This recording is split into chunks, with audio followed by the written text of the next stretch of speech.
So guys ये कहानी बहुत ही ज़्यादा इंटरेस्टिंग होने वाली है क्योंकि इसका जो मेन कैरेक्टर है वो बहुत ही ज़्यादा ओवर पावरफुल है एंड वो रिवेंज के चक्कर में अपने ही फादर को मारने के लिए ढूंढ रहा है क्योंकि उसके फादर ने उसके ग्रैंडपा को मार दिया होता है। अब ये क्यों किया उसके फादर ने, ये तो आपको सीरीज़ में आगे ही पता चलेगा, इसीलिए सीरीज़ को शुरुआत से देखना एंड इसके सेकंड पार्ट के लिए 200 लाइक टारगेट को भी कंप्लीट कर देना। एंड गाइस मेरे एक और चैनल की लिंक मैंने डिस्क्रिप्शन में दी है, तो याद से उसको भी चेकआउट कर लेना। एंड चलते हैं वीडियो की तरफ। तो वीडियो के स्टार्टिंग में हम एक पर्सिबल नाम के बच्चे को देखते हैं जो कि एक बर्ड का पीछा कर रहा होता है और वो अपने ग्रैंडपा से कहता है, ग्रैंडपा इस बर्ड को जल्दी से हंट करो। ये सुनकर उसके ग्रैंडपा तुरंत ही एक हथियार से उस बर्ड के ऊपर अटैक कर देते हैं और वो हथियार सीधा उस बर्ड पे जाके लगता है और वो बर्ड पहाड़ से नीचे गिर रहा होता है। लेकिन पर्सिबल उस बर्ड को तुरंत ही पकड़ लेता है और उसको अपने घर पर ले आता है, जहाँ पर ग्रैंडपा कहते हैं तुम जल्दी से इसको पका लो खाने के लिए। और पर्सिबल तुरंत ही उसको खाने के लिए पका लेता है और वो बहुत ही शानदार तरीके से उसको खाने लगते हैं। अब यहाँ पर हम उस बर्ड का सीन देखते हैं जिस पर एक निशान होता है जो कि एक बुरे संकेत का इशारा होता है। अब इसके बाद सीन चेंज होता है और हम देखते हैं पर्सिबल और उसके ग्रैंडपा ट्रेनिंग कर रहे होते हैं एक साथ, जहाँ पर पर्सिबल के ग्रैंडफादर उसे पकड़ने की कोशिश कर रहे होते हैं और उसे पकड़ भी लेते हैं। इसके बाद जो पर्सिबल होता है वो वहाँ पर लेट जाता है और सोच रहा होता है आज उसने बहुत ही ज़्यादा लंबे समय तक अपने ग्रैंडपा के आगे सरवाइव किया, इसीलिए वो अपने आप पर प्राउड महसूस कर रहा होता है। अब यहाँ पर जो उसके ग्रैंडपा होते हैं वो बर्तनों को धो रहे होते हैं और वो कुछ याद करने की कोशिश कर रहे होते हैं और वो कह रहे होते हैं मैं शायद कुछ भूल रहा हूँ। और उन्हें एकदम से याद आता है कि अरे हाँ, पर्सिबल का बर्थडे पास आ रहा है तो इसीलिए मेरे को कुछ तैयारी करनी होगी। अब वो भागते हुए जाते हैं पर्सिबल के पास जहाँ पर पर्सिबल सूसू कर रहा होता है। अब जब यहाँ पर पर्सिबल के ग्रैंडफादर उसके बर्थडे के बारे में कहते हैं तो पर्सिबल कहता है मैं इसके बारे में बिल्कुल भी एक्साइटेड नहीं हूँ, मेरे को पता है कल मेरा बर्थडे है, अब मैं यहाँ पर कल से बियर पी सकता हूँ क्योंकि मैं 16 साल का हो जाऊँगा। अब ये सुनकर जो उसके ग्रैंडपा होते हैं वो कहते हैं अरे यार क्या ही बेवड़ा बच्चा है। फिर उसके बाद वो उसे पहाड़ों के ऊपर ले जाते हैं जहाँ पर वो उससे कहते हैं कि तुम एक एडवेंचरर बनो। अब यहाँ पर तुम एडवेंचरर बन जाओगे तो तुम वन पीस को ढूंढना जो कि एक बहुत ही रेयर खजाना है, इसके बाद तुम फेमस हो जाओगे पूरे वर्ल्ड में।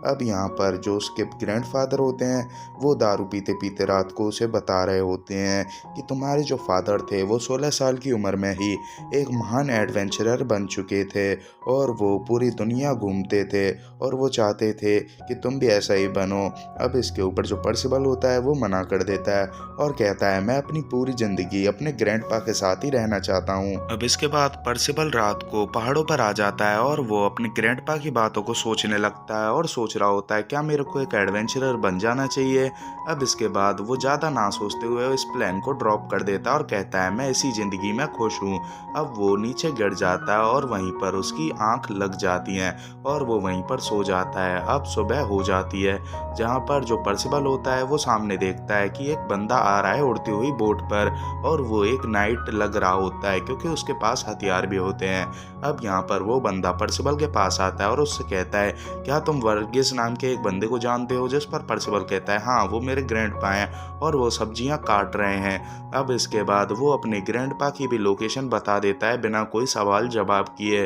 क्योंकि वो बंदा अपने आप को पर्सिबल के ग्रैंडफादर का दोस्त बता रहा होता है जो कि वर्गिस थे। अब यहाँ पर पर्सिबल होता है वो उस बोट को देखकर कह रहा होता है क्या ही बवाल चीज़ है, एकदम हवा में उड़ सकती है, इसको तो मैं रख लूँगा। अब इसके बाद जो पर्सिबल होता है वो सोचता है कि मैंने शायद कोई गड़बड़ कर दी है क्योंकि वो बंदा हथियारों के साथ था तो मेरे को अपनी ग्रैंडपा के पास शायद दोबारा जाना चाहिए उनकी मदद करने के लिए। इसके बाद वर्गिस पर सीन चेंज होता है जो कि सब्जियां काट रहा होता है, तभी वहां पर वो नाइट आ जाता है और उसको आवाज लगाता है और उस पर अटैक भी कर देता है। लेकिन वर्गिस अपने वेपन से उस अटैक को रोक लेता है और सही टाइम पर डॉज कर लेता है और उन दोनों में लड़ाई होने लगती है। यहाँ पर ये दोनों आपस में एक दूसरे को बराबरी की टक्कर दे रहे होते हैं। लेकिन तभी वो नाइट अपने एक अटैक से पर्सिबल के ग्रैंडफादर को बहुत ही ज्यादा इंजर्ड कर देता है और उसके बाद तभी वहां पर पर्सिबल आ जाता है और कहता है मेरे ग्रैंडपा से दूर रहो। अब यहाँ पर उसकी बात को सुनकर जो नाइट होता होता है वो उसकी तरफ एक अटैक कर देता है और कहता है इसके बाद तुम्हारी ही बारी है बच्चे। अब यहाँ पर जो पर्सिबल होता है वो एक पत्थर को उठाता है और उस पर अटैक कर देता है, लेकिन वो नाइट अपनी पावर की मदद से उस पत्थर को चकनाचूर कर देता है। अब यहाँ पर जो पर्सिबल होता है वो रुकता नहीं है, एक बड़े रॉक से उस पर फिर से अटैक करता है, लेकिन वो नाइट उसको भी डिस्ट्रॉय कर देता है। अब यहाँ पर जो पर्सिबल के ग्रैंडफादर होते हैं वो मौके का फायदा उठाकर उस नाइट को पीछे से पकड़ लेते हैं और पर्सिबल को वहां से भागने के लिए कहते हैं, लेकिन पर्सिबल अपने ग्रैंडफादर को ऐसी हालत में छोड़कर नहीं जाना चाहता था। अब यहाँ पर वो नाइट ग्रैंडफादर पर एक और अटैक कर देता है जिससे उनकी मरने ऐसी हालत हो जाती है और पर्सिबल पर भी एक अटैक कर देता है, लेकिन पर्सिबल अपने पैरों पर खड़ा था और उस नाइट को एक पंच भी मारता है, लेकिन उस नाइट को कुछ नहीं होता और वो पर्सिबल को दूर ढकेल देता है। अब इसके बाद जो पर्सिबल की मरने जैसी हालत हो जाती है। अब इसके बाद जो ग्रैंडपा होते हैं वो उस बंदे से पूछते हैं तुम इतने टाइम बाद यहाँ पर हमें मारने के लिए क्यों आए हो, जिस पर वो नाइट बताता है कि एक भविष्यवाणी हुई है जिसमें जो किंग आर्थर है उसके डाउनफॉल का कारण 4 नाइट्स बनेंगे,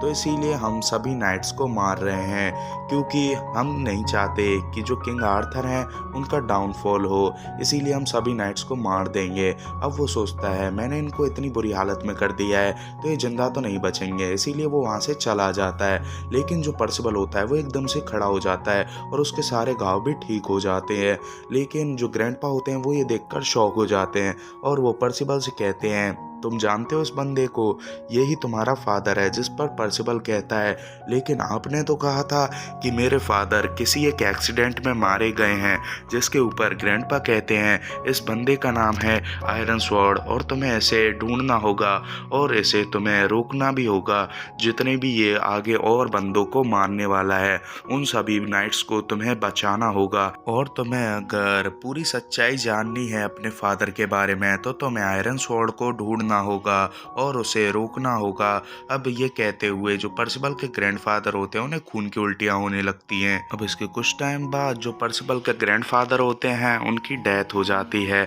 अब पर्सिबल उनको दफनाकर घर में कुछ ढूंढने लगता है और वो वहाँ पर कुछ कपड़ों को देखता है और एक नोट को, जहाँ पर जो पर्सिबल के ग्रैंडफादर होते हैं उन्होंने ये कपड़े पर्सिबल के एडवेंचरर के लिए रखे होते हैं। अब यहाँ पर पर्सिबल उन कपड़ों को पहनकर अपने ग्रैंडफादर से आखिरी बार विदाई लेकर उस पहाड़ से नीचे उतरने लगता है, लेकिन वो पहाड़ ख़त्म ही नहीं हो रहा था, तो वो अपनी जो कोशिश है उसे जारी रखता है और वो उतरते उतरते कुछ टाइम बाद फाइनली नीचे आ जाता है। अब वो फर्स्ट टाइम नीचे आया था और वो अपने सामने एक मॉन्स्टर टाइप एनिमल को देखता है, जहाँ पर वो उसे देखकर बहुत ही ज़्यादा खुश हो रहा था, लेकिन उस मॉन्स्टर को घंटा उसके बारे में कुछ समझ में नहीं आ रहा था। अब यहाँ पर जो पर्सिबल होता है वो कहता है अरे भाई यहाँ पर कोई ह्यूमन ट्राइब है क्या, जिसके ऊपर वो मॉन्स्टर उसको फुल इग्नोर मारते हुए वहाँ से जाने लगता है, लेकिन पर्सिबल बड़े ढीठ की तरह उसके पीछे पड़ जाता है। तो वो मॉन्स्टर भी सोचता है अरे यार क्या ढीठ आदमी, अब वो वहाँ से भागने लगता है,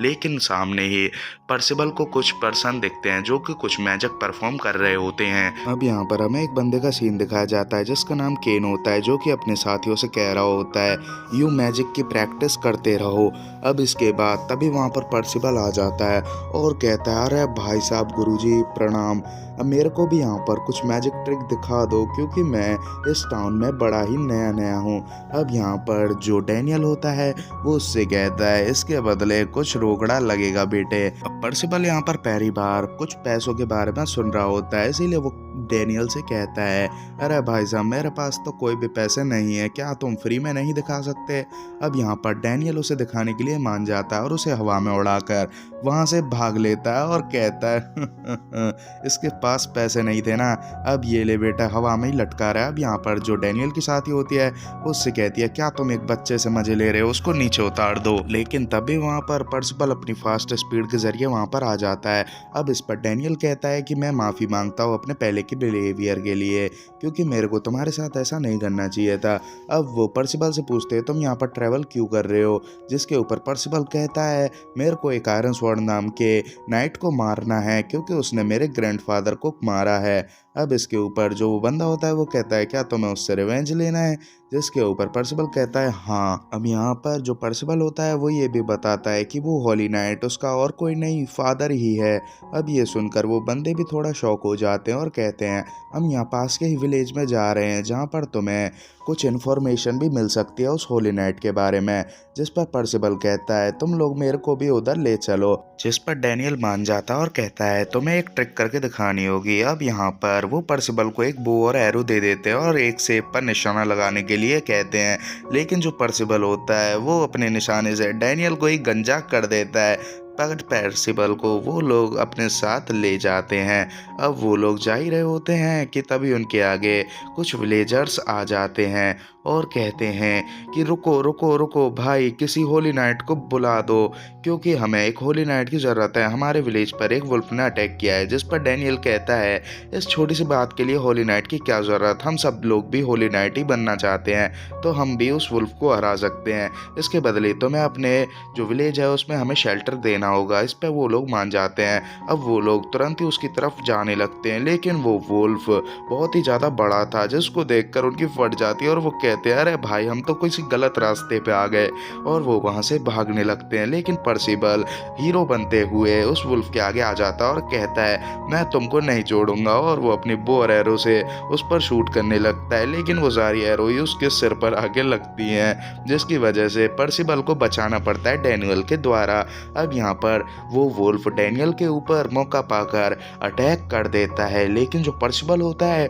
वो अपने एक ही हाथ से उस वुल्फ के अटैक को रोक लेता है। अब वो सब लोग जो पर्सिबल की फिजिकल स्ट्रेंथ को देखकर शॉक हो गए थे, क्योंकि पर्सिबल ने अपने एक ही पंच के साथ उस वुल्फ को हरा दिया था। अब हम यहाँ पर उस वुल्फ पर उसी मार्क को देखते हैं जो कि हमने एपिसोड के स्टार्टिंग में देखा था, और यहाँ पर वो मॉन्स्टर भी था और वो पर्सिबल को ही देख रहा था। अब इसके बाद सीन चेंज होता है और हम देखते हैं एक बंदे को जो कि अपने मैजिक डायमंड में पर्सिबल को ही देख रहा था और कहता है मुझे इस बंदे से फेस टू फेस मिलना होगा, इसकी पावर्स अमेजिंग हैं। अब सीन चेंज होता है और यहाँ पर दिखाया जाता है केन डेनियल की मरहम पट्टी कर रहा होता है। यहाँ पर डेनियल केन से पूछता है कि पर्सिबल कहाँ पर है, जहाँ पर वो बताता है कि वो उसे नहलाने के लिए ले गई है। अब यहाँ पर जो पर्सिबल होता है वो नहा के यहाँ पर पार्टी कर रहा होता है, क्योंकि वो मॉन्स्टर को हरा चुके होते हैं। लेकिन तभी वहाँ पर जो वो ब्लैक नाइट होता है वो आ जाता है और कहता है पर्सिबल से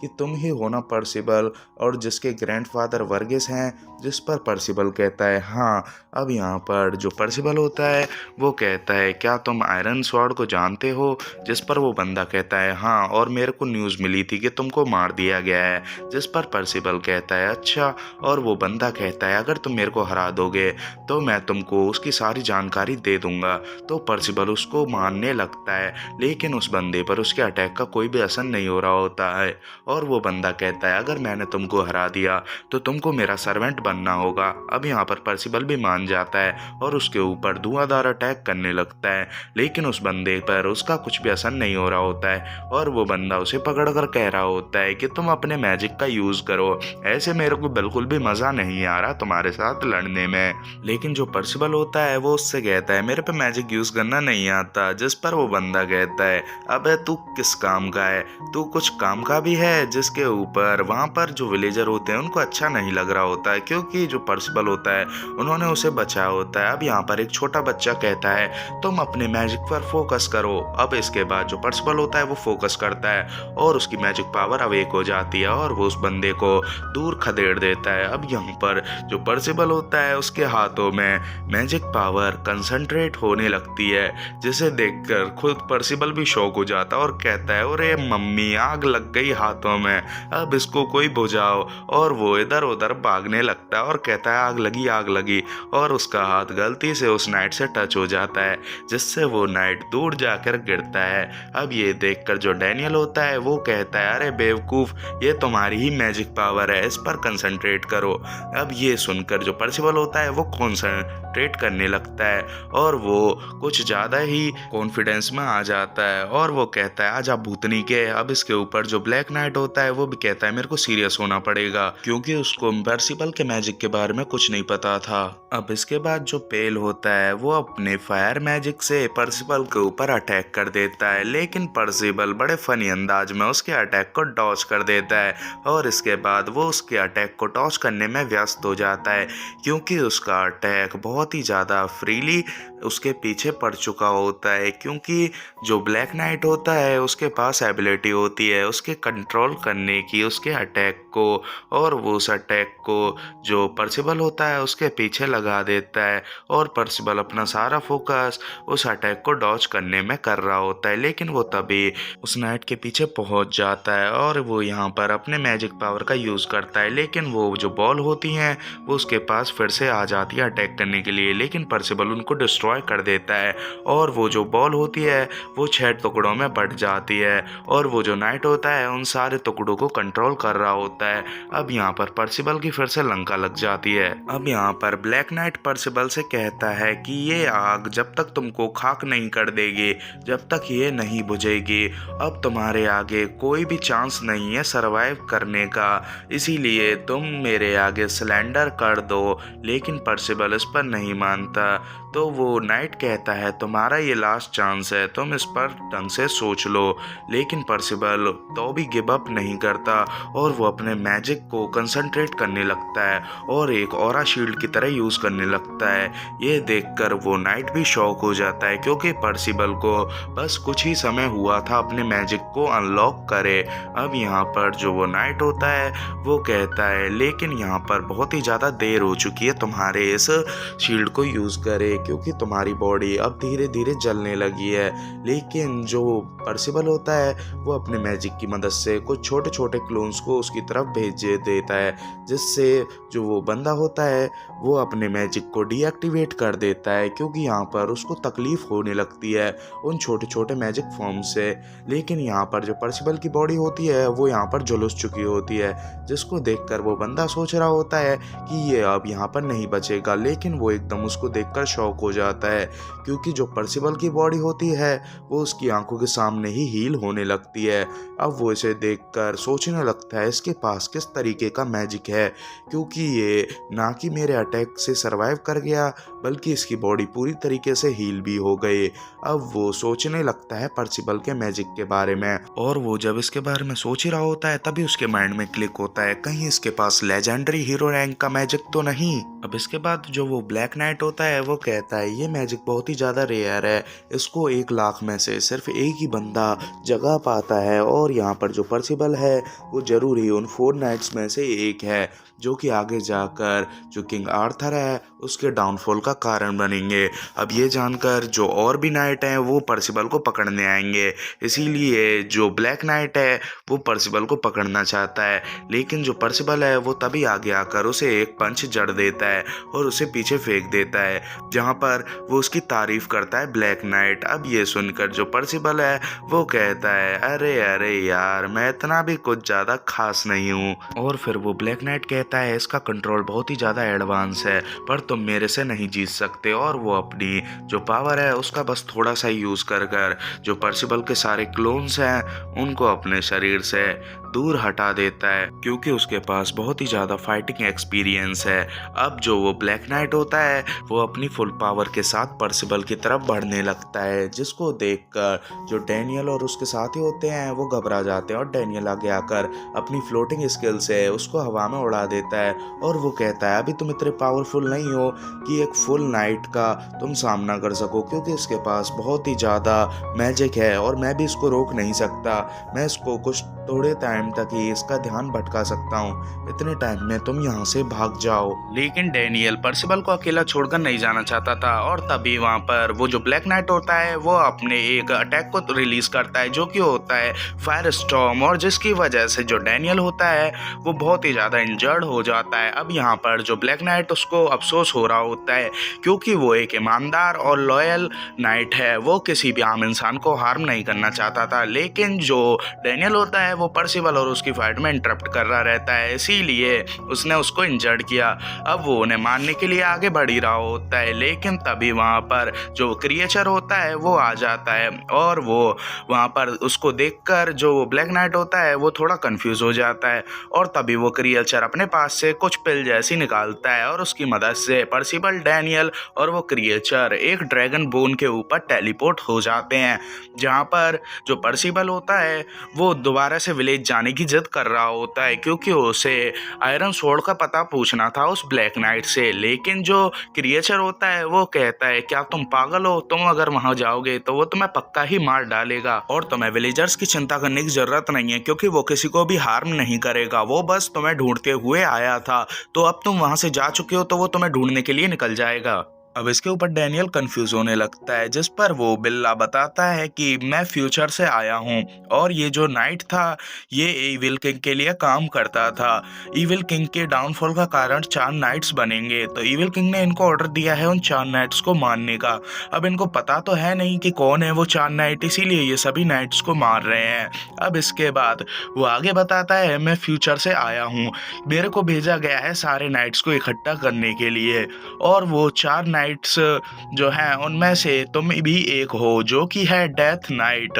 इसीलिए मेरे को अब तक बस तुम ही मिले और मैंने तुमको बचा लिया। अब इसके बाद सीन चेंज होता है और हम एक मीटिंग हॉल का सीन देखते हैं जहां पर सभी होली नाइट्स इकट्ठा हो रखे होते हैं क्योंकि वो उन 4 नाइट ऑफ एपोक्लिप्स की जो इन्फॉर्मेशन है उसको आपस में शेयर करेंगे और तभी वहां पर ब्लैक नाइट जिसका नाम पेल है वो भी आ जाता है और वहां पर हमें बताया जाता है जो किंग आर्थर है उनको पहले ही पता चल चुका था 4 नाइट्स ऑफ एपोक्लिप्स के बारे में, तो इसीलिए उन्होंने पहले ही इन्हें खोजने की शुरुआत कर दी थी और ये अभी बच्चे ही हैं इसीलिए इनको अभी पकड़ना बहुत ही ज्यादा आसान है। अब हमें इनकी पहचान के बारे में बताया जाता है कि जैसे कि एक के पास गोल्डन मैजिक है और किसी की आंखों में ऐसा कुछ निशान है और फिर हमें जो पर्सिबल है उसकी हेयर स्टाइल के बारे में भी दिखाया जाता है कि ये भी एक 4 नाइट में से एक है। अब इसके बाद जो आयरन स्वॉर्ड होता है वो इसे देखकर बहुत ही ज्यादा रिग्रेट करने लगता है क्योंकि उसको कंफर्म नहीं रहता कि ये मरा भी है या नहीं। अब वो वहां से ऐसे ही सोचते सोचते जा रहा होता है और वो वहां से निकल जाता है और तभी वहां पर जो ब्लैक नाइट यानी कि पेल होता है वो आ जाता है और कहता है तुमने अपना मिशन अच्छे से नहीं किया और उसे सुनाने लगता है, जिस पर जो आयरन स्वॉर्ड है उसको गुस्सा आ जाता है और वो अपनी स्वॉर्ड निकालने वाला होता है और कहता है अगर तुम यहाँ पर मेरे आगे से नहीं हटे तो मैं भूल जाऊंगा तुम मेरे फेलो हो। अब इसके बाद जो आयरन स्वॉर्ड होता है वो आगे बढ़ने लगता है, लेकिन तभी वहां पर पेल कहता है कि मेरे पास एक आइडिया है, हमको जो वो बंदा है मतलब वो बच्चा जिसका नाम पर्सिबल है हमें उसे अपनी फोर्सेस में शामिल कर लेना चाहिए और जिससे उसके चांसेस भी बहुत कम हो जाएंगे 4 नाइट बनने के और उसका टैलेंट बहुत ही ज़्यादा हाई है, तो इसीलिए हमें उसे वेस्ट नहीं करना चाहिए, हमारी फोर्सेस भी बहुत ज़्यादा पावरफुल हो जाएंगी। लेकिन जो वो आयरन स्वॉर्ड होता है वो गुस्सा हो जाता है और कहता है ये हमारे ऑर्डर्स के खिलाफ है और वो बताता है भविष्यवाणी के हिसाब से पर्सिबल एक दिन उनकी दुनिया को खत्म कर देगा। अब यहाँ पर जो सीन चेंज होता है और मॉन्स्टर भी इसी बारे में वो बता रहा होता है,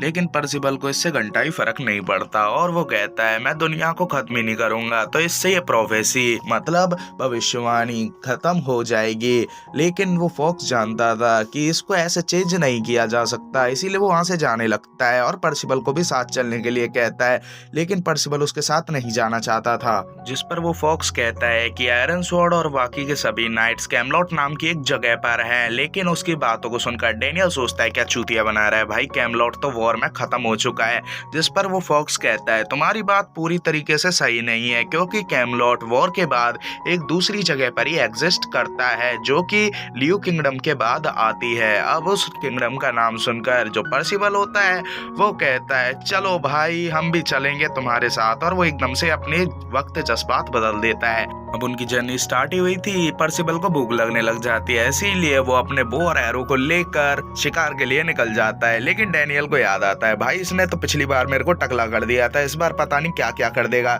इसीलिए वो पर्सिबल से कहता है भाई तू रहने ही दे, मैं ही कर लूंगा शिकार, तू जंगल में मंगल करिए थोड़ी देर। अब इसके बाद पर्सिबल भी निकल जाता है और जंगल घूमने लगता है और तभी उसको एक जगह दिखाई देती है तो उसको चेक करने के लिए निकल जाता है। अब यहाँ पर जो डैनियल है उसका एरो एक जायंट नन को लग जाता है और वो उससे सॉरी भी कहने लगता है क्योंकि उस नन को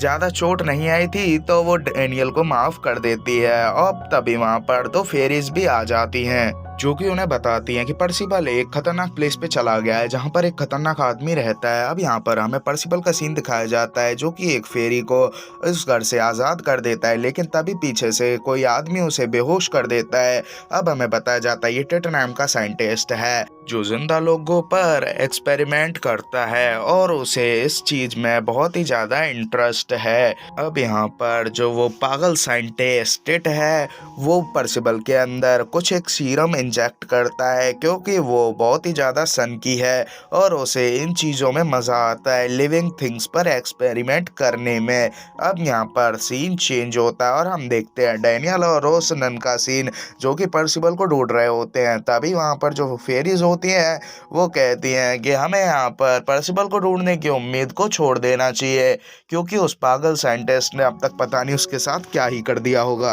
अब पर्सिबल को बचाने के लिए वो उसे और भी ज्यादा तेजी से ढूंढने लगते हैं। अब इसके बाद हमारा सीन चेंज होता है पर्सिबल पे। अब यहाँ पे जो पर्सिबल होता है वो होश में आ चुका होता है और वो देखता है कि उसके पास तो उसके कपड़े ही नहीं है और वो नंगा बैठा है। अब ये देखकर उसको शर्म आने लगती है और वो कहता है किसी ने मेरी इज्जत तो नहीं लूट ली। अब इसके बाद सामने हम टिट को देखते हैं तो उसे देखकर पर्सिबल चिल्लाने लगता है कि हे तुम मेरे साथ जो भी करना चाहते हो वो कर लो लेकिन मेरे कपड़े वापस कर दो। जिस पर जो टिट होता है वो सोचता है कि इसको कम से कम 10 घंटे लगने चाहिए थे होश में आने के लिए, लेकिन ये तो अभी इससे होश में आ गया। ये बहुत ही ज़्यादा इंटरेस्टिंग है, मेरे को इस पर और भी एक्सपेरिमेंट करना होगा। अब जो पर्सिबल होता है वो कहता है कि वो हेलमेट मेरे पापा की आखिरी निशानी थी, मतलब मेरे ग्रैंडपा की। अब इसके ऊपर जो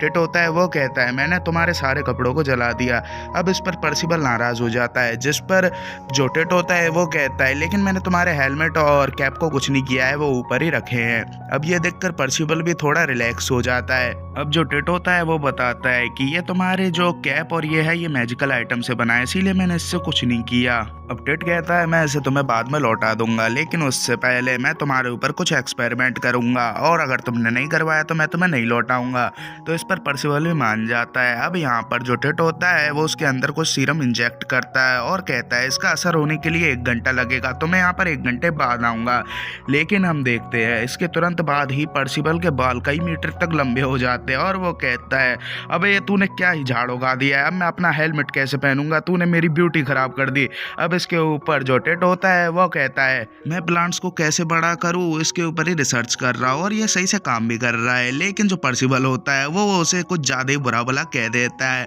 और कह रहा होता है भूतनी के तू उस फेरी के साथ भी यही करने वाला था ना जिसको तूने बांध के पकड़ के रखा था यहाँ पर। जिस पर टिट कहता है अबे तू गलत समझ रहा है, मैंने उसको इसलिए पकड़ा था क्योंकि उसने मेरे ऊपर पहले अटैक किया था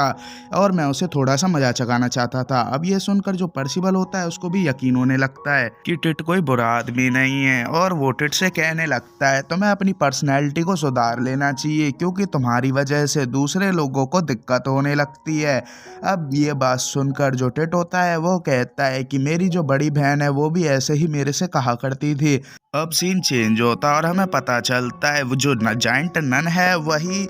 टिट की सिस्टर है। अब इसके बाद जो डैनियल होता है वो एक पहाड़ को पकड़ लेता है क्योंकि वहाँ पर जो ट्री मॉन्स्टर होते हैं वो उनका पीछा कर रहे होते हैं। अब ये सुन देखकर जो फेरीज होती है वो कहती है कि ये जो टिट है ये बड़ा हरामी आदमी है। अब इसके ऊपर जो नन होती है वो गुस्सा हो जाती है और कहती है मेरा भाई कभी भी ऐसा नहीं कर सकता। अब इसके बाद सीन चेंज होता है और हम टिट को देखते हैं जहाँ पर पर्सिबल उससे कह रहा होता है मेरे को बहुत ही ज़्यादा ज़रूरी काम है इसीलिए मेरे को यहाँ से जाने दो। जिसके ऊपर टिट कह रहा होता है मैं तुमको यहाँ से जाने दूंगा लेकिन उससे पहले मेरे को अपने सारे एक्सपेरिमेंट तुम पर ख़त्म करने होंगे और तुमको भी इसमें कोऑपरेट करना होगा नहीं तो तुम्हारी इसमें जान भी जा सकती है। जिस पर पर्सिबल टिट से कहता है अगर तुम्हें मदद ही करनी है तो तुम ऐसे लोगों को परेशान क्यों करते हो। अब इसका जवाब देने के लिए जैसे ही टिट पीछे मुड़ता है तो वो देखता है कि जो पर्सिबल है वो वहाँ से रोक को खोल कर हट चुका है। अब ये देख कर जो मेशन है वो बहुत ही ज़्यादा डर जाता है क्योंकि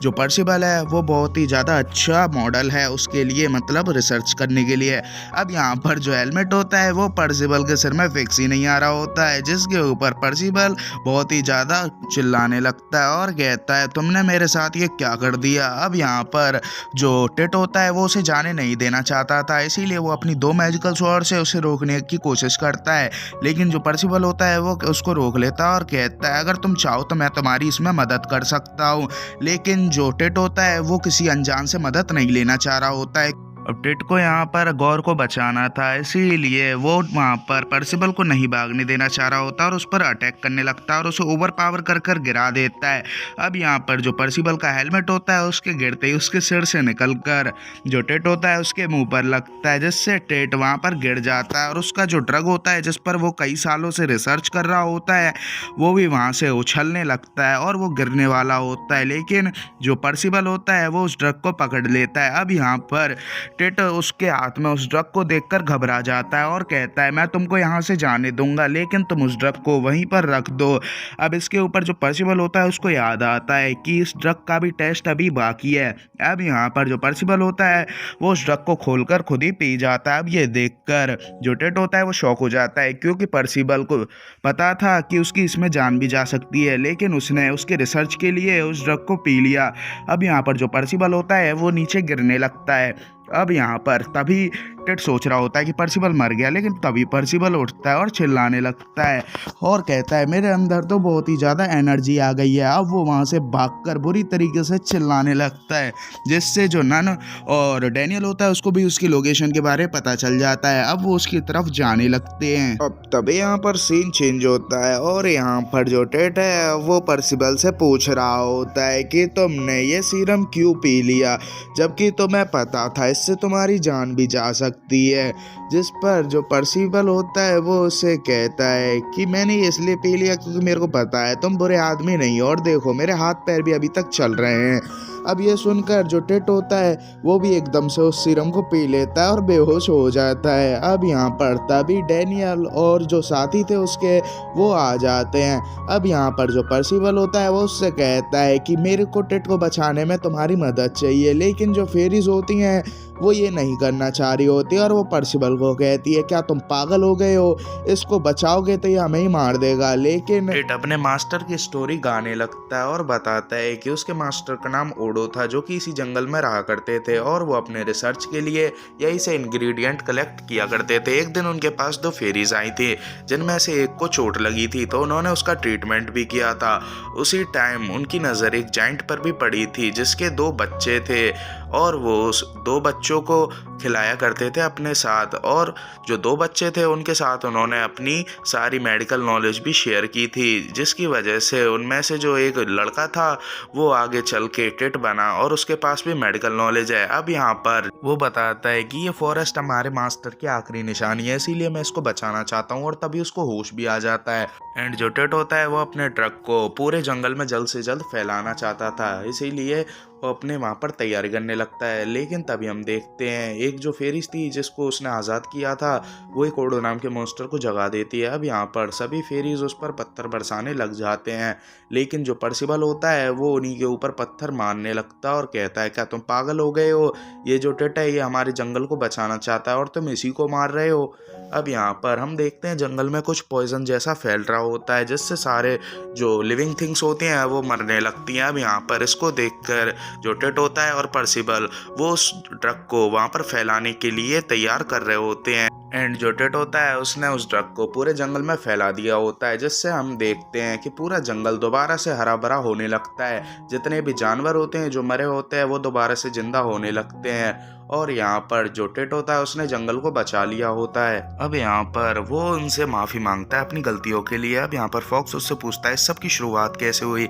जिसके ऊपर टिट उसको बताता है मेरे को ये सब याद तो नहीं, लेकिन जब से ओडो गायब हुआ है जब से इस चीज़ की शुरुआत हुई है। अब यहाँ पर सीन चेंज होता है और हम देखते हैं कि एक गुफा से वही ओडो नाम का जो मॉन्स्टर होता है वो बाहर आता है, जिसको देखकर टिट उसे बचाने जाता है और कहता है ओडो मैं आपको कुछ नहीं होने दूंगा, लेकिन उसकी सिस्टर उसे रोक लेती है और कहती है अब ये हमारे मास्टर नहीं रहे, अब ये एक मॉन्स्टर बन चुका है। अब उसके बाद वो फिर से अपने मुंह से उसी पॉइजनस गैस को निकालता है जिसकी वजह से पूरा जंगल फिर से जलने लगता है। अब यहाँ पर जो ओडो होता है उसने टेड को पकड़ लिया होता है, लेकिन उसकी सिस्टर टेड को बचाने के लिए ओडो से हाथ को पकड़ लेती है और उसको छुड़ाने की कोशिश करती है, लेकिन ओडो उसके ऊपर भी पॉइजनस गैस को छोड़ देता है जिसकी वजह से उसकी जो काफी हद तक बॉडी थी वो जल चुकी होती है। अब यहाँ पर इनको पता चलता है कि इस सब चीज के पीछे उसी फेरी का हाथ है। एंड हमें पता चलता है ओडो को और कोई नहीं वही बुरा फेरी कंट्रोल कर रहा था जिसको टिड की कैद से पर्सिबल ने बचाया था। अब ये सब देखकर टिड बुरी तरीके से टूट चुका था, लेकिन तभी वहां पर पर्सिबल आकर उसे हक कर लेता है। लेकिन जो टिड होता है वो उससे कहता है मैं अब क्या करूं, मेरे मास्टर का म्यूटेशन का कारण मेरे को नहीं पता और मैं उनको हील भी नहीं कर सकता और उनको सही भी नहीं कर सकता। जिसके ऊपर पर्सिबल कहता है कोई बात नहीं, मेरे को तुम्हारे ऊपर विश्वास है, तुम ये सब जरूर से ही कर लोगे और मैं तुम पर भरोसा करता हूँ। अब इसके बाद जो वो ओडो होता है वो उन पर अटैक करने के लिए आगे बढ़ता है, लेकिन तभी जो वो बुरा फेरी है उसके सिर पर एक एरो लगता है और वो मर जाता है। अब तभी ओडो होता है वो भी बेहोश हो जाता है। एंड हम देखते हैं वहाँ पर एक होली नाइट आ चुका होता है जिसने उसको मारा था। होली नाइट को देखकर जो पर्सिबल होता है वो सोचता है कि ये शायद आयरनसाइड को जानता होगा और यहाँ पर जो पर्सिबल होता है वो उससे उसकी पहचान पूछता है, जिसके ऊपर वो होली नाइट बताता है मेरा नाम मैक्स है एंड मैं इंटरनल किंगडम का होली नाइट हूँ। अब इसके बाद वो पूछते हैं तुमने ओडो के साथ क्या किया, जिसके ऊपर वो होली नाइट कहता है अगर तुम मेरे ऊपर एक भी अटैक करने में सफल हो गए तो मैं तुमको बता दूंगा मैंने इसके साथ क्या किया और यहाँ क्या चल रहा है। अब इसके ऊपर जो टिड होता है वो मान जाता है और उस पर तुरंत ही अटैक करने के लिए आगे बढ़ता है। अब उसकी पावर को देखकर वो होली नाइट शॉक हो जाता है, क्योंकि टिड के पास दो टाइप के मैजिक थे जो कि थे ऑल्टरनेशन एंड एन्चेंटमेंट, जो कि ये बहुत ही ज्यादा रेयर है और एक साथ पाना तो बहुत ज्यादा रेयर। एंड यहाँ पर पर्सिबल भी उसके साथ लड़ने के लिए जिद करता है, लेकिन इस पर टेटो से समझाता है तुम यहाँ पर ठीक से मैजिक यूज नहीं कर सकते इसीलिए तुम उससे नहीं लड़ सकते। लेकिन जो पर्सिबल होता है वो पूरी ताकत के साथ अपने मैजिक को समन करने की कोशिश करता है और पूरा जोर लगा देता है ऊपर से नीचे तक का, लेकिन इससे कुछ और ही निकल जाता है और वो पीछे से पीली कर देता है। अब ये देखकर सब लोग सदमे में आ जाते हैं। अब यहाँ पर जो टेट होता है वो उसे थैंक्स बोलता है उसके साथ लड़ने के लिए तैयार होने के लिए, लेकिन वो कहता है ये लड़ाई मेरी खुद की है इसीलिए मैं खुद ही लड़ूंगा और वो आगे चले जाता है। अब यहाँ पर जो वो नाइट होता है वो ऊपर से कुछ स्टॉर्म को क्रिएट करने लगता है और जिस पर वो बिल्ला बताता है कि ऊपर से बहुत ही ज़्यादा पत्थरों की बारिश होने वाली है। अब यहाँ पर उस अटैक से टेड मारा जाने वाला था, लेकिन तभी वहाँ पर पर्सिबल आ जाता है एंड उसे बचा लेता है। लेकिन टेड जब तक उसे थैंक यू बोल पाता तभी वो नाइट ओडो को ऑर्डर देता है कि तुम इसको मार डालो। अब इसके बाद ओडो उसे दूर फेंक देता है। अब यहाँ पर वो नाइट कहता है इसे जान से मार दो, लेकिन तभी वहाँ पर उसे बचाने के लिए पर्सिबल आ जाता है और उसके अटैक को अपने सिर से ही रोक लेता है। एंड वो ओडो से कहता है तुम होश में आओ, तुम्हारा ये स्टूडेंट है। अब यहाँ पर ओडो भी थोड़ा होश में आने लगता है। ये देखकर उस नाइट का दिमाग खराब हो जाता है एंड वो कहता है तुम मेरी बात नहीं सुन रहे क्या। एंड वो एकदम से देखता है कि ओडो अपने होश में आ चुका है एंड वो रोने लगता है क्योंकि टिड की ऐसी हालत उससे देखी नहीं जा रही होती है। अब ये देखकर जो नाइट होता है वो एक बार फिर से अपने हेल इम्पैक्ट अटैक को यूज कर देता है, जिसे रोकने के लिए पर्सिबल आगे बढ़ता है एंड वो अपनी फिजिकल स्ट्रेंथ से ही उस अटैक को रोकने की कोशिश करता है। इसको देखकर सभी लोग वहां पर शॉक हो जाते हैं क्योंकि पर्सिबल बिना किसी मैजिक के उस अटैक को रोक रहा होता है एंड वहां पर उस अटैक को रोकने की वजह से पर्सिबल की पूरी बॉडी इंजर्ड हो जाती है एंड वो वहां पर बेहोश होने लगता है। लेकिन वहां पर तभी डैनियल आ जाता है एंड उसे पकड़ लेता है। अब यहाँ पर टेटोस से पूछता है कि तुम ऐसा क्यों कर रहे हो, जिसके ऊपर पर्सिबल उसे बताता है मेरे को तुम्हें प्रोटेक्ट करना है एंड मुझे देखना है तुम ओडो के साथ कैसे लगते हो, तुम उसके साथ अच्छे लगते हो। अब इसके बाद वो जो नाइट होता है वो एक और बार अपने अटैक को यूज करने वाला होता है, लेकिन तभी पर्सिबल के बॉडी से एक तेज रोशनी निकलती है एंड पर्सिबल की मैजिक पावर अवेक हो जाती है एंड यहाँ पर जो पर्सिबल की सारी इंजरीज होती हैं वो भी ठीक हो जाती हैं, जिसको देखकर जो नाइट होता है वो सोचता है मेरे को इसे यहीं पर मारना होगा एंड वो अपने अटैक की फिर से तैयारी करने की कोशिश करता है एंड वो फिर से उनका ध्यान जब नहीं होता तब वो वहाँ पर अपने अटैक को प्रिपेयर कर रहा होता है एंड वहाँ पर वो अपने अटैक को कम्प्लीटली प्रिपेयर कर कर उन पर लैंड कर देता है।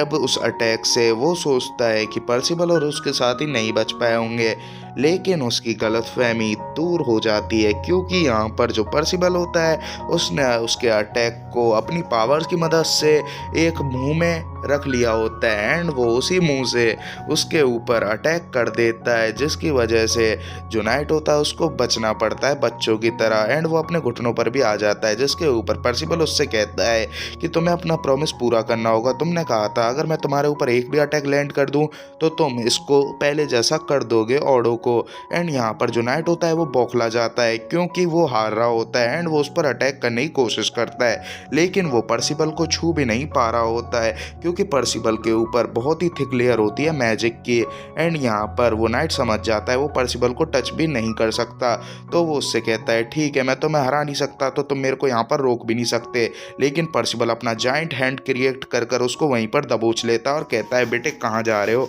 अब इसके बाद जो वो नाइट होता है उससे वो पूछता है तुमने ऐसा क्यों किया, जिसके ऊपर वो नाइट बताता है कि हमारे जो किंग आर्थर हैं वो मानते हैं कि जो ह्यूमन हैं वही सबसे बड़े हैं एंड दूसरी जातियों को यहाँ पर रहने का कोई भी हक नहीं है, मतलब दूसरी रेसेसों को, एंड वो किसी काबिल नहीं है। और मैंने कई बार ऑडो को भी बताया था कि तुम ऐसा क्यों कर रहे हो, इन मॉन्स्टरों की मदद क्यों कर रहे हो, लेकिन वो नहीं माना तो मैंने उसको एक मॉन्स्टर में कन्वर्ट कर दिया। अब ये सुनकर जो पर्सिबल होता है उसको समझ नहीं आ रहा होता है कि उसको उसके ऊपर तरस करना चाहिए या फिर उसे मार देना चाहिए, क्योंकि वो एक पागल की तरह अपने किंग की सारी बात मान रहा था। लेकिन तभी मैक्स एक और बार वेदर को कंट्रोल करता है एंड पर्सिबल के ऊपर सीधा ही एक पावरफुल थंडर अटैक लॉन्च कर देता है, लेकिन हर बार की तरह पर्सिबल उसे भी एब्जॉर्ब कर लेता है एंड उस अटैक को जो नाइट है मैक्स उसी के खिलाफ यूज़ कर देता है, लेकिन मैक्स उस अटैक से डॉच कर लेता है एंड यहाँ पर वो ये देखकर समझ जाता है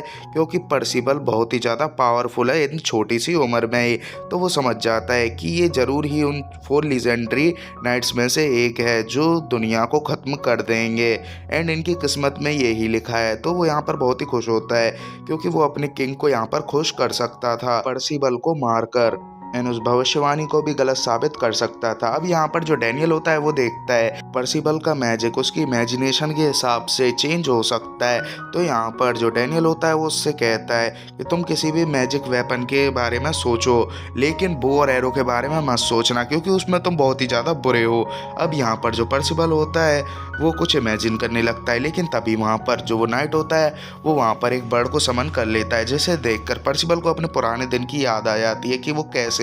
जाइंट बर्ड्स को हंट किया करता था और उन्हें तैयार करता था अपने ग्रैंडपा के लिए। एंड वो यहाँ पर एक बड़ा सा नाइफ तैयार कर लेता है एंड उस बर्ड के पलक झपकते ही छोटे छोटे टुकड़े कर देता है। ये देखकर वो नाइट बहुत ही ज़्यादा शॉक हो जाता है और वो कुछ समझ पाता उससे ही पहले पर्सिबल उस पर अटैक कर देता है एंड उसको एक पहाड़ में दे मारता है, जिसकी वजह से वो नाइट हार जाता है। अब यहाँ पर वो बिल्ला होता है वो पर्सिबल से कहता है अपने मैजिक को जल्दी से बंद करो, लेकिन पर्सिबल को याद आता है वो तो अपने मैजिक पर कंट्रोल कर ही नहीं सकता। अब यहाँ पर तभी वो नन भी उड़ जाती है और वो बताती है कि मैं यहाँ पर जली नहीं थी क्योंकि मैंने जाइंट की स्किल का यूज़ किया था, जिसकी वजह से मैंने अपने शरीर के ऊपर एक कोटिंग कर ली थी एंड मैं यहाँ पर बच चुकी हूँ। अब ये देखकर जो डैनियल होता है उसको भी थोड़ा रिलैक्स होता है क्योंकि वो नन काली नहीं पड़ी थी, समझ रहे हो भाई। अब इसके बाद जो टेट होता है वो अपने मास्टर को देखता है और वो रोने लगता है क्योंकि वो यहाँ पर अपने मास्टर को नहीं बचा पाया था। अब वो कसम खाता है मैं इस फॉरेस्ट को हमेशा प्रोटेक्ट करता रहूँगा।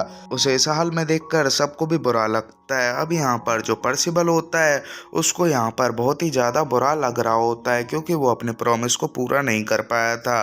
क्योंकि उसने प्रॉमिस किया था वो ऑडो को बचा लेगा। एंड यहाँ पर जो बिल्ला होता है वो एक स्टाफ के पास आता है एंड वो सोचता है इसी से वो बुरा फेरीज को कंट्रोल कर रहा था तो इसी में कुछ घपला है एंड वो उसे तोड़ देता है। अब उसके ऐसा टूटते ही जो ऑडो होता है वो फिर से यहाँ पर नॉर्मल होने लगता है एंड धीरे धीरे नॉर्मल हो जाता है। अब यहाँ पर सब लोग उसे देखकर खुश हो जाते हैं एंड टेट उसे गले लगा लेता है अब डैनियल उस बिल्ली से पूछता है, बाय द वे मेरे को एक बात बताओ, तुमने इसे ठीक कैसे किया? जिसके ऊपर वो बिल्ला बताता है, अबे पागल, ये जो स्टिक है इसके अंदर केओस की पावर है और ये किंग आर्थर द्वारा सबको दी जाती है, उसके साथियों को, जिससे वो लोग सबके अंदर केओस की पावर डाल सकें। अब इन सब बातों से जो पर्सिबल होता है उसको पता चलता है कि जो किंग आर्थर है वही वो इंसान है जिसकी वजह से उसके फादर और मैक्स जैसे लोगों को बुरा काम करना पड़ रहा है। इसीलिए वो कैमलॉट जाकर जो किंग आर्थर है उसको मारने का फैसला करता है। जो सुनकर डैनियल कहता है, भाई तू पागल तो नहीं हो गया, कहीं तूने भांग तो नहीं खा ली? अब इसके बाद जो बिल्ला होता है वो कहता है, मैं तो इसके लिए एक्साइटेड हूँ भाई, मैं तो तेरा फुल साथ दूंगा। अब इसके बाद वो अपनी जर्नी पर आगे निकल ही रहे होते हैं, लेकिन तभी वहां पर टेट आ जाता है और कहता है, मैं भी तुम्हारी जर्नी में आगे कंटिन्यू करूंगा एंड मैं तुम्हारे साथ चलूंगा। अब यहाँ पर सीन चेंज होता है और हम एक सिटी का सीन देखते हैं जहाँ पर आयरनसाइड एक बंदे के साथ खड़ा होता है और वो उससे पूछ रहा होता है, हमारी प्रोग्रेस कहाँ तक चल रही है? जिसके ऊपर वो बंदा कहता है कि वो चीज़ इसी सिटी में है लेकिन हमें उसकी लोकेशन नहीं पता, इसीलिए थोड़ा टाइम लग रहा है, तो मेरे को आप थोड़ा टाइम और दीजिए, मैं उसको ढूंढ दूंगा। अब हमें पता चलता है आयरनसाइड को कुछ काम है और वो किसी चीज़ को ढूंढ रहा है। अब इसके बाद सीन चेंज होता है और हम एना नाम की एक लड़की को देखते हैं, पर एना देखती है उसके फादर को कोई डार्क पावर कंट्रोल कर रही है, वो अपने होश में नहीं है। अब तभी यहाँ पर जो आयरनसाइड होता है उसकी नज़र एना पर जाती है और वो देखता है कि ये बहुत ही ज़्यादा ब्यूटीफुल है एंड ये यहाँ पर बड़ी भी हो चुकी है, इसीलिए वो मजाक मजाक में केडन से कहता है, तुम अपनी बेटी की शादी मेरे से बेटे से करवा दो, इस पर तुम्हारा क्या विचार है? जिसके ऊपर केडन भी तुरंत ही मान जाता है क्योंकि वो आयरनसाइड का फेवर हासिल करना चाहता था। लेकिन यहाँ पर जो एना होती है वो शादी करने के लिए नहीं मान रही होती है क्योंकि वो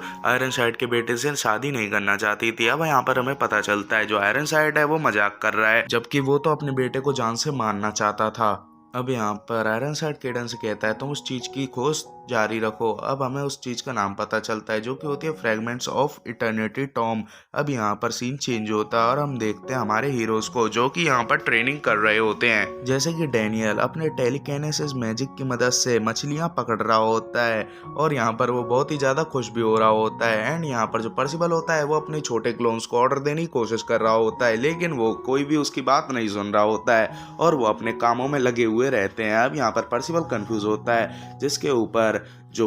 बिल्ला होता है वो उसे बताता है कि यहाँ पर जो भी मैजिक होता है वो उसके नेचर के ऊपर डिपेंड है, क्योंकि यहाँ पर पर्सिबल बहुत ही ज़्यादा मंद बुद्धि है तो उसके क्लोन्स भी ऐसे ही मंद बुद्धि हैं और वो उसकी ऑर्डर नहीं सुन रहे। एंड दूसरी तरफ यहाँ पर टेट अपने खतरनाक पॉइजन्स को उन्हीं क्लोन्स पर यूज़ कर रहा होता है। अब यहाँ पर जो वो बिल्ला होता है वो उससे पूछता है कि तुमने पिछले टाइम पर स्वॉर्ड कैसे बना ली, मतलब तुम्हें इसका आइडिया कैसे आया? जिसके ऊपर पर्सिबल अपने बैग में से एक नाइफ को निकालता है एंड वो जैसे ही स्वॉर्ड का नाम लेता है वैसे ही वो नाइफ एकदम से बड़ा हो जाता है और एक स्वॉर्ड का रूप ले लेता है, जिसको देखकर सभी लोग कंफ्यूज हो जाते हैं एंड उनको पता चलता है ये और कुछ नहीं एक मैजिकल आइटम है। लेकिन पर्सिबल इस चीज को नहीं मान रहा होता है क्योंकि वो इस स्वॉर्ड को बचपन से यूज कर रहा होता है एंड वो सोच रहा होता है ये बस एक नॉर्मल नाइफ है। जिसके ऊपर वो जो सभी लोग होते हैं वो उसे बताने लगते हैं, भाई ये एक मैजिकल आइटम है, और वो बहुत ही ज़्यादा क्यूरियस भी हो रहे होते हैं उसके ग्रैंडपा के बारे में जानने के लिए।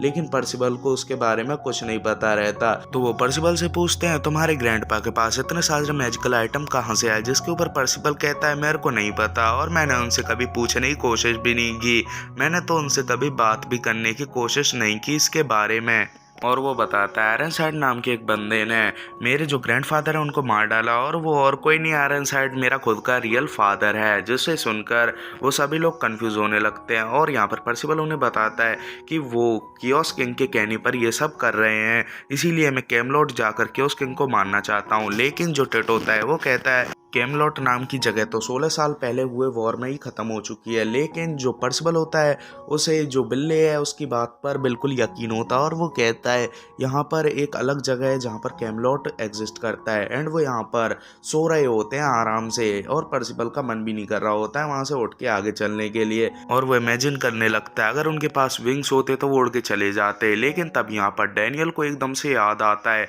कि जो बिल्ला है उसके पास मैजिकल ऑप्स हैं जिसकी मदद से हम हम सीधा कैमलॉट में टेलीपोर्ट हो सकते हैं। जिसके ऊपर वो बिल्ले से पूछता है तो बिल्ला कहता है मैंने तो सब के सब यूज कर दिया, मेरे पास कुछ भी नहीं है, इसीलिए भाग जाओ यहाँ से। अब यहाँ पर ये सब लोग नाराज हो रहे होते हैं उस बिल्ले से। अब तभी यहाँ पर जो टिट होता है उसको याद आता है मर्लिन के बारे में, जो कि द 7 डेडली सिंस की मेंबर थी। उसके पास भी ऐसे ही मैजिकल ऑब्स थे जिनके अंदर उसने अलग अलग मैजिक को स्टोर किया था, और उसके पास कुछ पॉइजनस ऑब्स भी थे जो कि बहुत ही ज़्यादा पॉइजनस थे। अब यहाँ पर इसके बारे में सोच सोच कर टिट के मुंह से खून निकलने लगता है एक्साइटमेंट के बारे में मारे। एंड यहाँ पर तभी जो पर्सिबल होता है वो कहता है भाई अपने ख्याली पुलाव मत पका यहाँ पर, नहीं तो पागल हो जाएगा तू। एंड वो तभी होश में उसको लिया आता है एंड वो आगे बढ़ने लगते हैं। अब काफ़ी समय चलने के बाद वो सस्ताना नाम के एक प्लेस पर पहुंच जाते जो कि एक विलेज था। एंड उस विलेज में पहुंचते ही जो पर्सिबल के क्लोन्स होते हैं उनको कुछ डिटेक्ट होता है, और वो एक पेड़ के नीचे जाकर वहां पर अजीब सा रिएक्ट करने लगते हैं। एंड उन्हें देखकर जो पर्सिबल होता है वो बिना कुछ सोच समझे वहां पर खोदने लगता है। एंड उसे खोदने के बाद कुछ एक पीस मिलता है, जिसे देखकर वो बिल्ला समझ जाता है कि ये उसी कॉफिन का पीस है। एंड तभी वहां पर ऐना भी आ जाती है और कहती है तुम चोर कहीं के, जो भी तुमने चुराया है वो उधर की उधर छोड़ दो। एंड वो सोच रही होती है कि ये शायद आयरन साइड के लिए काम करते हैं। एंड वो उनसे कहती है ये हमारे लिए बहुत ही ज़्यादा ज़रूरी है ये पीस, इसीलिए इसको यहीं पर छोड़ दो। लेकिन जो डैनियल होता है उसे लगता है ये मेरे को चोर समझ रही है। एंड वो उससे कहता है हम कोई चोर नहीं है, और आजा मेरे से दो दो हाथ कर ले, अभी तेरे को पता चल जाएगा। लेकिन तभी वहाँ पर जो ऐना होती है वो एक ही लात में डैनियल को पीछे फेंक देती है। अब इसके बाद जो टिट होता है वो भी उससे लड़ने के लिए आगे बढ़ता है, लेकिन जो ऐना होती है वो उसे भी पीछे फेंक देती है। और तभी ऐना उससे कहती है इस कॉफिन को मेरे हवाले कर दो, और पर्सिबल उसे बिना कुछ कहे उसको दे भी देता है, जिसे देखकर ऐना शॉक हो जाती है और वो देखने लगती है उन दोनों की तरफ, जहां पर उन दोनों से थोड़ा थोड़ा डार्क ऑरा निकल रहा था। लेकिन जब वो पर्सिबल की तरफ देखती है वो बिल्कुल प्योर था, उसके अंदर बिल्कुल भी डार्क ऑरा नहीं था। एंड वो उसे देखकर शॉक हो जाती है और उन्हें छोड़ने के लिए मान जाती है। एंड वो उनसे पूछती है कि तुम यहाँ पर क्यों आए हो। तो उसके ऊपर जो पर्सिबल होता है वो उससे कहता है कि तुमने कुछ कहा था कि इसके पीछे कोई पड़ रहा है, तो इसके पीछे कौन है, जिसके ऊपर वो आयरन साइड का नाम लेती है। और यहाँ पर पर्सिबल भी समझ जाता है कि वो इसी सिटी में है। एंड तभी वहाँ पर मेड आती है और उसे वापस ले जाने के लिए कहती है। अब यहाँ पर ऐना उस पीस को पर्सिबल को देकर वहाँ से भाग जाती है, और वो पर्सिबल से कहती है इस पीस को ध्यान से रखना, क्योंकि वो इस पीस को गलत हाथों में नहीं पड़ने देना चाहती थी। एंड सीन चेंज होता है और हम देखते हैं वो लोग एक होटल में आ चुके होते हैं, जहाँ पर वो लोग उस बिल्ले से पूछ रहे होते हैं अरे भाई यहाँ पर पड़ा क्यों है, अब ये बताइए है क्या। जहाँ पर वो बिल्ला बताता है ये कॉफिन ऑफ इटर्नल डार्कनेस का एक फ्रेगमेंट है, और ये आयरन साइड के लिए बहुत ही ज़्यादा इंपॉर्टेंट है। और वो यहाँ पर कह रहा होता है कि तुम्हें आयरन साइड से बच के रहना होगा, क्योंकि अभी तुम इतने पावरफुल नहीं हो कि तुम उसे हरा सको। अब यहाँ पर वो बिल्ला उनसे कहता है हमें सब लोगों को मिलकर यहाँ पर पता लगाना होगा कि आयरन साइड यहाँ पर क्यों है,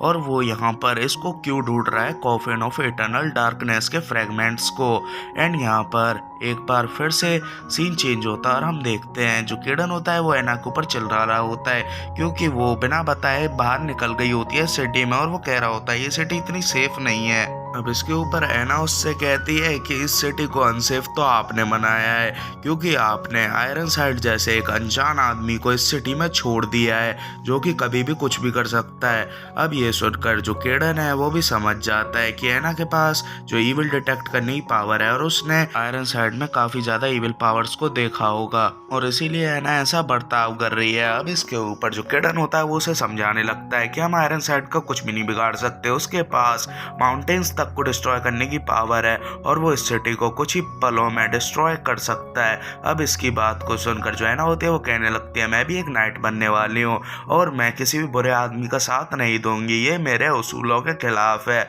और मैं यहाँ पर किसी का भी साथ नहीं देने वाली बुरे आदमी का। अब ये सुनकर जो किडन होता है वो गुस्सा हो जाता है और उसके मुंह पर एक थप्पड़ मार देता है, और कहता है तुम्हारे दिमाग में कोई बात फिट क्यों नहीं बैठती। अब तभी वहाँ पर उसकी मेड आ जाती है और कहती है आपका आयरन साइड से मिलने का समय हो चुका है। एंड तभी वहाँ पर सीन चेंज होता है और हम देखते हैं जो किडन है वो आयरन साइड के साथ खड़ा हुआ होता है। एंड यहाँ पर बहुत ही ज़्यादा लोग भी आए होते हैं, एंड यहाँ पर पर्सिबल और उसके साथी भी उसको देख रहे होते हैं छिप छिप कर। अब यहाँ पर जो आयरन साइड होता है वो एक रेलिक को दिखाता है और कहता है मेरे साथियों, मेरे को तुम्हारी मदद चाहिए। अब ये देखकर जो बिल्ला होता है वो बहुत ही ज़्यादा डरने लगता है और कहता है ओ नो, जिसका डर था वही हुआ। अब यहाँ पर वो लोग उसके बारे में पूछने लगते हैं, जिसके ऊपर बिल्ला बताता है ये जो पीस है ये एंजल्स द्वारा क्रिएट किया गया था डीमंस को सील करने के लिए, और एंजल्स ने अपना सेक्रीफाइस दे दिया था इसको क्रिएट करने के लिए, जिससे वो डीमंस को सील कर सकें। अब यहाँ पर जो आयरनहार्ट है वो डीमंस को आज़ाद करना चाहता है,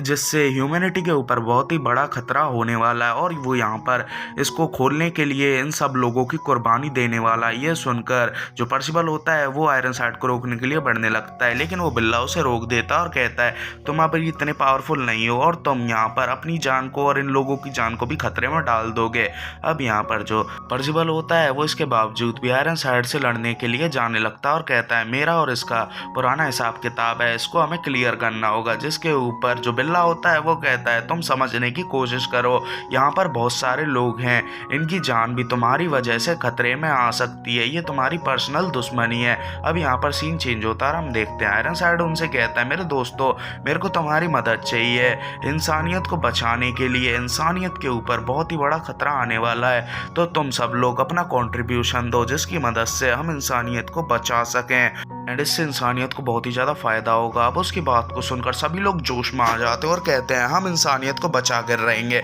लेकिन तभी ऐना आ जाती है और वो कहती है ये एक झूठा है और ये हमारी सिटी को बर्बाद करने आया है, ये बलिदान मांगेगा इसको खोलने के लिए एंड यहाँ पर ये हम सबका सेक्रीफाइस कर देगा। लेकिन जो आयरनहार्ट होता है वो कहता है ये गलत कह रही है, इसके पास क्या सबूत है। जिसके ऊपर ऐना कहती है मेरे पास ईविल को सेंस करने की पावर है, जिससे मैं इन सब लोगों को भी दिखा सकती हूँ कि तुम झूठ बोल रहे हो। जिसके ऊपर आयरनहार्ट भी समझ जाता है कि ये मेरे प्लान को चौपट कर सकती है एंड वो तभी ऐना को पकड़ लेता है और उसे मारने के बारे में सोचने लगता है। लेकिन तभी जो पर्सिबल होता है वो आ जाता है और अपने क्लोन से उसका ध्यान बटा देता है एंड ऐना को लेकर वहां से भागने लगता है। अब ये देखकर आयरनहार्ट अपनी स्वॉर्ड से उन पर अटैक कर देता है, लेकिन पर्सिबल उसे बचा लेता है क्योंकि आयरनहार्ट का निशाना चूक चुका होता है। अब यहाँ पर तभी जो वो मेड होती है वो आ जाती है, जिसके हाथ में फ्रेगमेंट का आखिरी पीस होता है और वो एक मॉन्स्टर में ट्रांसफॉर्म होकर वो आखिरी पीस भी आयरनहार्ट को दे देती है। अब यहाँ पर जो आयरनहार्ट होता है उसके पीछे केडन उसे मारने के लिए तैयार होता है, क्योंकि उसे पता था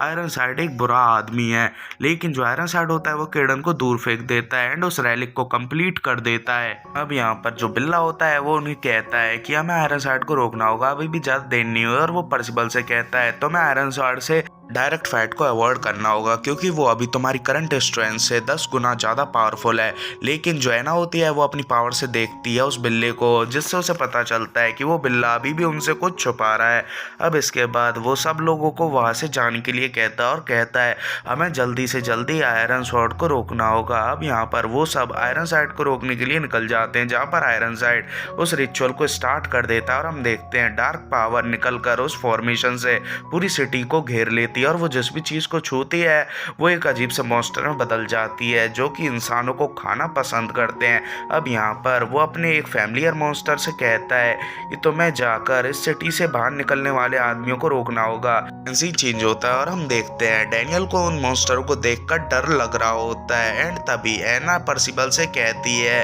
कि तुम उस बिल्ले पर इतना यकीन क्यों करते हो, क्योंकि मैंने अपनी मैजिक पावर से देखा था कि वो बिल्ला हमसे कुछ छुपा रहा है। जिसके ऊपर पर्सिबल कहता है कि ये पहली बार नहीं है कि वो बिल्ला हमसे कुछ छुपा रहा है, मैं उस पर पूरा यकीन करता हूँ क्योंकि वो एक अच्छा आदमी है एंड मैं जब पहली बार उससे मिला था मेरे को भी वो कुछ अजीब सा लगा था, लेकिन मेरे को धीरे धीरे यकीन हो गया क्योंकि वो बहुत ही ज़्यादा अच्छा बंदा है। अब ये सुनकर वो लोग भी मान जाते हैं एंड जो आयरनहार्ट है उसको रोकने के लिए आगे चले जाते हैं। यहाँ पर ऐना देखती है कि उसके फादर है वो बहुत ही ज़्यादा इंजर्ड हो चुके हैं एंड यहाँ पर ऐना को लग रहा होता है कि उसके फादर मर गए, लेकिन टेड बताता है कि अभी जिंदा है एंड वो आयरनहार्ट को रोकने के लिए आगे बढ़ते हैं। हम देखते हैं आयरनहार्ट बिना पीछे मुड़े उन लोगों से कहता है कि तुम लोग यहाँ से भाग जाओ क्योंकि अगर मैं यहाँ से हिला तो मैं तुम में से किसी को भी नहीं छोड़ूंगा, अभी भी तुम्हारे पास मौका है। अब यहाँ पर वो सब लोग देखते हैं कि एकदम से आयरनहार्ट अपनी बॉडी से कुछ टेरिफाइंग ऑरा रिलीज करता है, जिसकी वजह से वो लोग हिल भी नहीं पा रहे होते,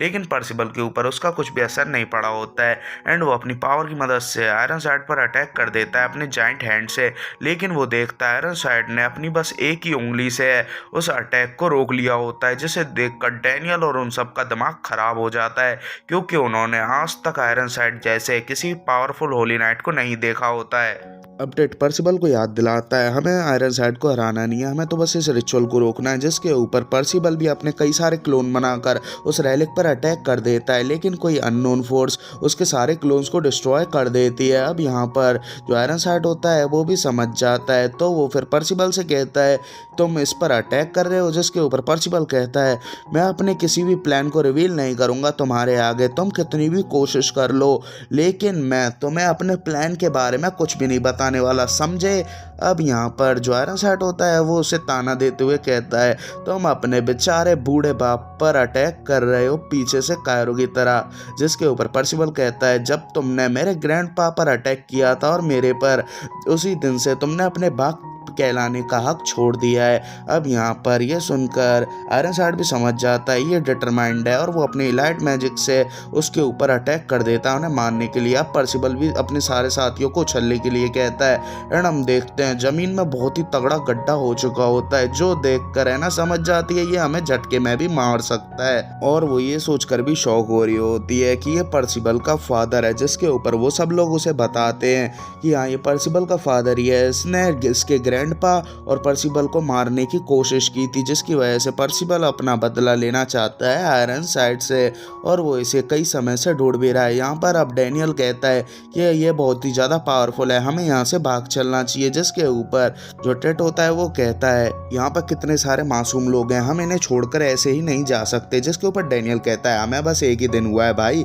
और हम अपनी जान को ऐसे खतरे में नहीं डाल सकते, जिसके ऊपर जो है ना होती है वो भी एग्री करती है और कहती है इस सिटी को बचाना मेरी जिम्मेदारी है, इसीलिए तुम यहाँ से जा सकते हो। लेकिन टेट फिर भी नहीं मानता और कहता है नहीं मैं इस पर सहमति नहीं दिखाता, जिसके ऊपर जो डैनियल होता है वो वहाँ से भाग जाता है एंड यहाँ पर जो पर्सिबल होता है वो आयरनसाइड पे अपनी स्वॉर्ड से बहुत सारे अटैक कर देता है, लेकिन आयरनसाइड उनको बड़े ही आराम से डॉच कर रहा होता है एंड यहाँ पर जो पर्सिबल होता है वो अपने साथियों से कह रहा होता है जल्दी से तुम उस कॉफिन को डिस्ट्रॉय करो जब तक मैं इसका ध्यान बटाता हूँ। लेकिन जो आयरनसाइड होता है वो पर्सिबल की उम्मीद से भी ज़्यादा पावरफुल होता है, वो अपने बस एक ही हाथ से उसे दूर खदेड़ देता है और अपनी स्वॉर्ड से उसे मारने वाला होता है। एंड इसी के साथ ये एपिसोड ख़त्म होता है। तो गाइस हमारे चैनल को एक सब्सक्राइब भी कर लेना, क्योंकि जल्दी इसका नेक्स्ट पार्ट भी हमारे चैनल पर आने वाला है।